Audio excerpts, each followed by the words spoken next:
Hello po mga katris, kaway-kaway po sa mga batang 80s at 90s.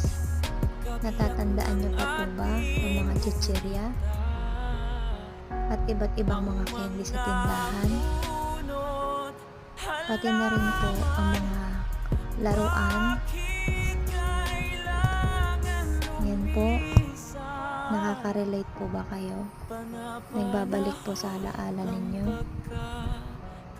Nakakatuwang balikan, di po ba? Ito rin po yung mga iba't ibang chichirya. Yung pom-pom, seb-seb,